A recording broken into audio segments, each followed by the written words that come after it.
cours est dédié à la Refoua Shelema de Louis Eliezer Ben Sarah. Chers amis, le Ritva, l'un des très grands Rishonim, pose la question suivante à la fin du traité de Psachim. Il dit comment ça se fait que Yaakov et Esav sont nés, que c'était les deux des jumeaux. Ils étaient tellement opposés l'un à l'autre. Pourquoi ils sont nés jumeaux?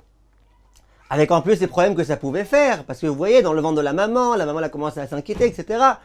Pourquoi Hachem a fait une chose pareille? Dis le Ritva, c'est pour que tu saches.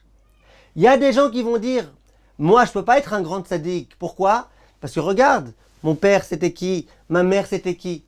Il y a des gens qui vont dire, moi je ne peux pas être un grand tzaddik, parce que le jour où je suis né, visiblement il y avait un mazal, c'était le signe du zodiaque qui n'était pas le bon signe du zodiaque, c'est pour ça que je ne peux pas. Il y a des gens qui vont dire, moi j'ai grandi à tel endroit ou à tel autre endroit. Comment tu veux que je sois un tzaddik? Si j'avais été dans les conditions d'un tel, j'aurais pu l'être. Viens, la Torah, il nous dit, tu vois Yaakov et Esav, c'était des jumeaux, ils sont nés au même moment, ils étaient dans le même ventre, ils avaient les mêmes parents, ils ont été éduqués de la même façon. Et pourtant, chacun a choisi sa voie, chacun a choisi son chemin. Toute personne doit savoir que quelle que soit la situation dans laquelle elle est, tout est entre ses mains à elle. Que nous ayons le mérite, mes chers amis, de nous renforcer et de comprendre que tout est entre nos mains, bien évidemment, si Hachem aide. Mais Hachem, il souhaite aider. Hachem, il souhaite simplement que nous, on se prenne en main. Kol tov, mes chers amis.